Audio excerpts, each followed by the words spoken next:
دل جلانے کی بات کرتے ہو، یہ باتیں تو ہمیں بیک گراؤنڈ جس کو آپ کہہ رہے ہیں کب کا پتہ تھا. اور اس میں صرف یہ میں اضافہ کر دوں کہ پس چلمن اب سعودی عربیہ اور باقی سنی عرب ممالک اسرائیل کے ساتھ ہو گئے. صرف سامنے آنے کی ہمت نہیں کر رہے. شاید اگر یہ جنگ جیت گئے تو بعد میں شاید ان کے سفارتی تعلقات بھی بن جائیں. اللہ بہتر جانتا ہے. میں آپ سے ایگری کرتا ہوں، صرف یہ کہ جنگ تو شروع ہو گئی ہے، جنگ ہو رہی ہے، جنگ بڑھ سکتی ہے. یہ ایک روس میں شاید سٹڈی ہوئی تھی جس نے کہا تھا کہ اگر کبھی اور آئندہ نیوکلیئر جنگ ہوئی تو وہ انڈیا پاکستان میں ہو سکتی ہے، مگر میرے خیال میں تو زیادہ ادھر ہونے کا چانس ہے.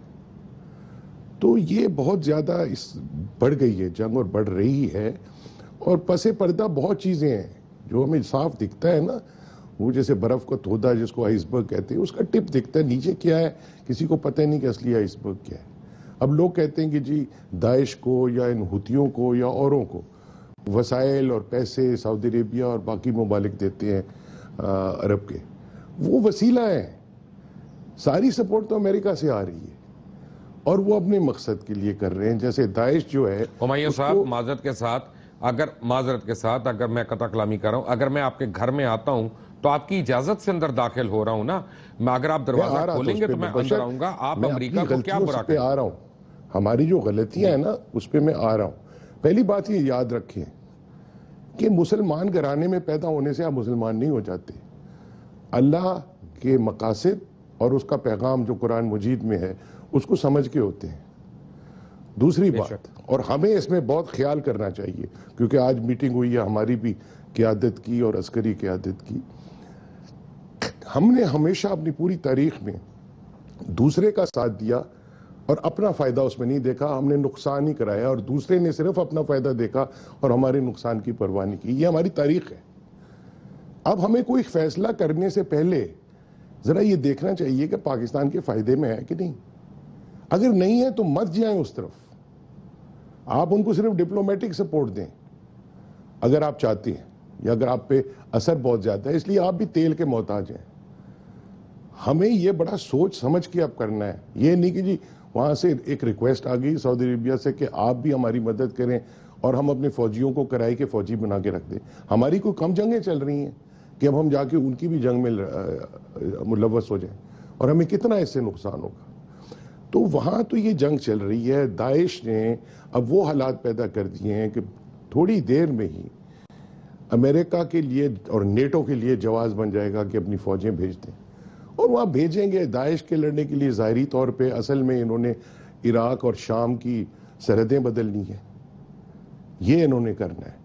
اور دوسری بات یہ کہ یہ بھی ہمیں یاد رکھنا چاہیے کہ جو ہمارے عرب بلکہ پوری مسلمان دنیا کے جو حکمران رہے ہیں ایک صدی سے، انہوں نے اپنی عوام کے لیے کبھی کچھ نہیں کیا.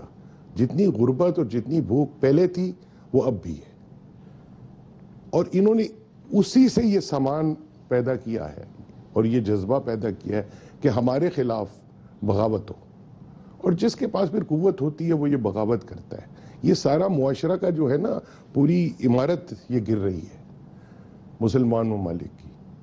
تو یہ ہمیں بڑا خیال کرنا ہے. اب اپنا سب سے پہلے اپنا گھر بچاؤ. ہمارا گھر پاکستان ہے، اس کے بعد اوروں کے گھروں کی فکر کرو. مطلب آنکھیں بند کر کے کسی کی جنگ میں ملوث ہو جانا نہایت بیوقوفی کی بات ہوگی. باقی میں اس میں اور بہت باتیں کر سکتا ہوں کہ یہ ہوتی کیا ہے، یہ داعش کدھر سے آئی، یہ القاعدہ کدھر سے آئی تھی، کس کی ایجاد تھی، اسامہ بن لادن کو کون لایا تھا، کس نے ان کی مدد کی تھی اس وقت. ہم نہیں کی تھی نا، سعودیوں نے، کویتیوں نے، یورپ نے. یہ سب سے پہلے طالبان افغانستان کے کیسے بنے تھے، یہ ہمارے کیسے بنے ہیں دیکھیں. اور آپ اس وقت کل آپ پروگرام کر رہے تھے جی کہ کراچی میں کیا ہو گیا، کراچی میں کیا ہو گیا. ایم کیو ایم کو کس نے بنایا؟ ہم نہیں بنایا نا، ہماری فوج نہیں بنایا نا، ضیاء الحق صاحب نہیں بنایا نا، ان کی ایجاد ہے. اب وہ کھانے کو آ جاتے ہیں آپ کو. یہی ہمارا کام ہے، بناؤ اور پھر 3 دہائیوں کے بعد ان کو ختم کرو اور نیا بناؤ، پھر 3 دہائیوں کے بعد ختم کرو. تو ہم اپنی عقل تو استعمال نہیں کرتے ہیں. اب آپ نے جو دکھایا ہے رہن سہن یہ جس طرح چوری کر رہے ہیں سعودی عربیہ میں اپنی قوم کے وسائل. سعودی عربیہ کو ملک تو نہیں ہے, یہ تو ایک فیملی کی بزنس ہے, اور وہ اس کو چوری